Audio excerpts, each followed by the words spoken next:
because of budget cuts that it's so hot in here. Shaq, you finally smiling?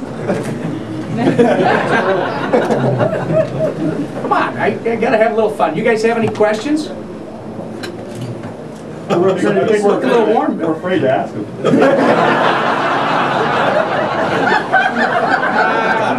Don't be such a chicken. Don't be such a Nancy Organs. Come on, ask me. You're setting expectations pretty high. Do you agree with the comparisons to 1994? Well, I think those are others. I wasn't, you know, I was a guy that's getting my teeth kicked in trying to earn a living in 1994. Jackie and I were just starting our family. I think we had 3 boys at that time, and we were expecting our beautiful Katie, who was born in July of 1995. Who, by the way, if I can brag, all these guys have heard it at some point or another. I'm going to go see her play softball this afternoon, so I'm going to get one of those in. But I don't know if it's Annette Meeks was there.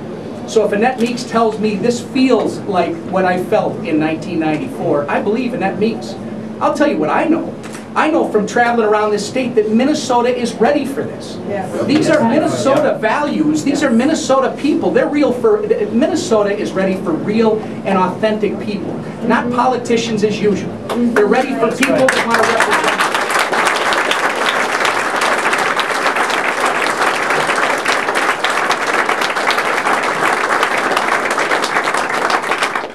Wake up eventually. Yes.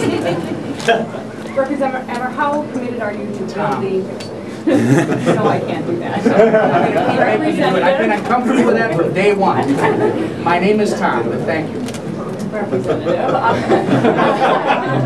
how committed are you to building the party? Republicans have pointed out that you yourself didn't attend caucus regularly. You missed a couple of Governor Pawlenty's visits to caucus. Are you committed to building the party? You know, Mary, rather than go back and delve into little internal stuff between Republicans, which you can see, those are discussions that Republicans had. This is not about building the Republican Party. Let's make it very clear. This is about building the state of Minnesota. Yeah.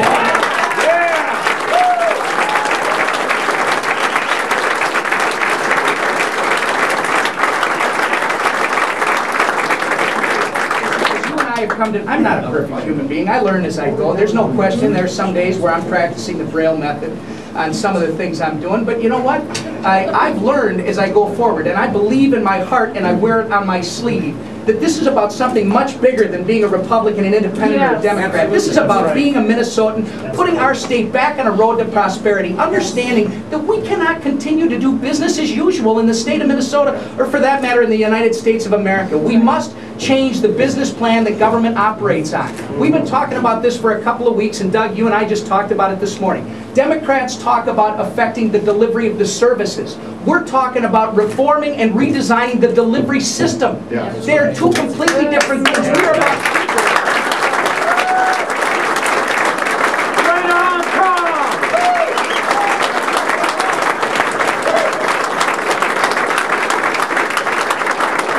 You know, they told me that that the days of the locker room were behind, but this feels and smells like making me feel right at home. Sellers. That's what you get with an old Fargo football player.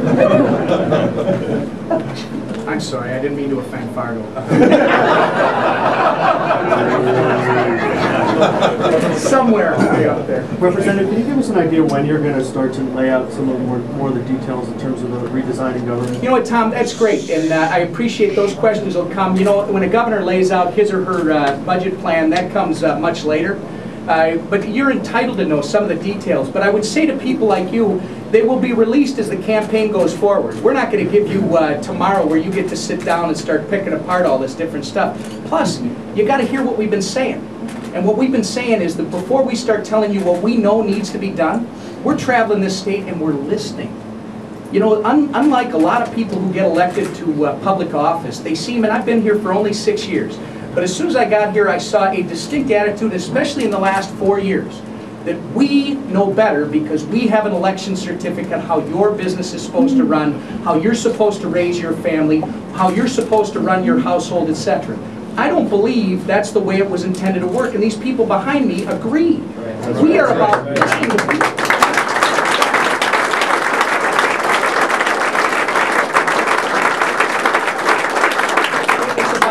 listing and then going back with more detail, and you've got to understand, you know what, it doesn't take a rocket scientist to sit down and say, wait a second, we've got 4 agencies that all deal with water? You know, you can start doing it yourself. Anybody that, if they don't have a life and they want to sit down and play with the budget of government, you can sit down and start looking all the duplication across agencies. You can go talk to any business owner. You know what they tell us in the 3 or 4 groups that we've had already, Tom, on this prosperity project that Annette Meeks and Mark Biskins and others, all these candidates are working with us on? We've been going out and meeting with leaders in different communities across the state, business leaders, educators, etc. You know what they tell us, the number 1 and 2 things that they want to see us deal with? It's called taxes and regulation. They're telling us that the taxes, the burden of tax over taxation, not under taxation, and the excessive regulation that we have in this state is frustrating their ability to not only survive, but to thrive and grow in this state. That's what we need to start talking about, and when we redesign government, again, I told a lot of these people, you should probably go buy the book and read it. A lot of you guys, serve an important function within this process in getting out the truth and telling people what we're all about. But you know what? When people say, well, Annette, you wrote the book on redesign of government, and you wrote in one of your chapters it says get rid of the lieutenant governor. And as Annette told me privately, she goes, well, it'd be good if they read more than just the title of the chapter. Because if you read the entire chapter, what it says is the lieutenant governor should have a specific function. If the only thing the lieutenant governor is ever going to be responsible for is checking the pulse each day of the governor, then that's not a worthwhile function for the lieutenant governor. So, I mean, you'll see a lot of that we'll start implementing here. But Tom, I don't want to be rude and disrespectful to the people that we're asking to support us. We're actually having them join on our team. You know why? Because nobody's asked them. Kurt Zellers will tell you he's traveled around all summer with business owners. He had one guy who was telling me a story that he said 3rd or 4th generation.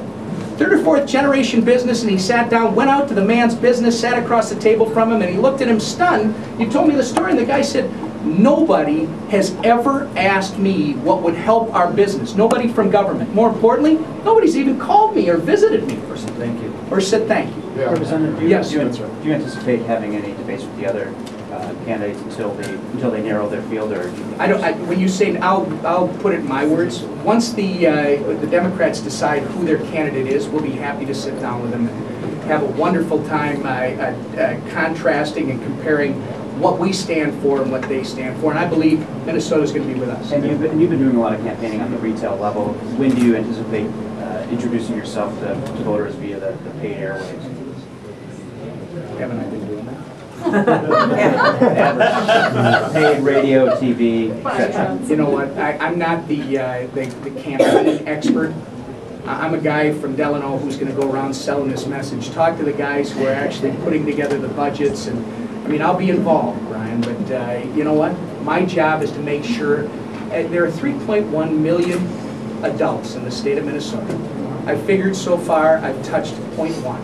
I got another 3 million people that Jackie and I are committed to touching between now and November 2nd, and I believe that'll make the difference, no matter what the medium is that we use. I would prefer face-to-face and hand-to-hand. Representative, with all due respect, whenever somebody prefaces it with all due respect, it really concerns me. I'm ready. You aren't laying out a program there in response to Tom's question, but if you talk to Annette, the key to winning in 1994 was a contract with America, which set out about 10 specific items, and Unified, it gave the entire ticket across the nation something to run with. Something like that? And I believe we will be, but I'm going to give you something because that's a great point. Those were specific principles. That's what we're talking about. What we've been talking about from day one are a set of principles that we are running on. It's not just specific, these are the items that we're going to reform. We've been talking about those, if you've been listening. We've been talking about, for instance, Doug, you and I just talked about this morning. Great example. We've got water in this state where you got to go through 4 agencies to deal with water in this state. That's unacceptable. There is so much duplication and excess in government. There are functions that are actually done 2 and 3 times in government that must be eliminated just to start with. But yes, I would let Annette, if you want to address that some more, feel free. Well, just briefly, it's one of the things that will unify this whole ticket. We've asked all of them to join us on our listening sessions as we start off across the state. I'll be in Rochester tonight. We're heading out to many, many communities in the coming days and months. We've asked all of these candidates to join us for two purposes. Number one, we all need to listen to the concerns of the business owners and the families out in the communities and the parents, frankly, and what's on their minds. But the second step of that listening is learning. What can government do? And what can government do better? What shouldn't government be doing? And once we finish our listening tour, only then can you lead. And that's when we'll lead with our set of core principles. Whether or not there's 10, whether or not there's 20, we don't know that yet. But we do intend to listen to the folks throughout the state. And with the help of these fabulous citizens behind us, formulate a plan that we can take forward. And that also answers part of your question, Tom. That's where the ultimate budget will come from. That's where the ultimate redesigning government will come from. But that's just starting. By the way, we have already laid out 3. It's called reducing the actual structural size of government, reducing taxes, not just holding the line on them, and reducing and eliminating unnecessary and excessive regulation. All right.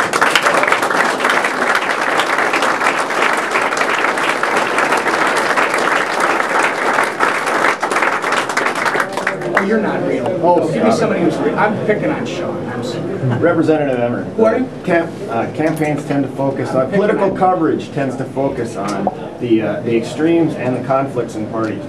What role is the Tea Party movement going to have in this campaign? You know what, Sean? I disagree with that. Maybe the old way of doing things was focusing on extremes. This group here is mainstream and Main Street, Minnesota. Yeah. That's what we're focusing on. We're focusing on family.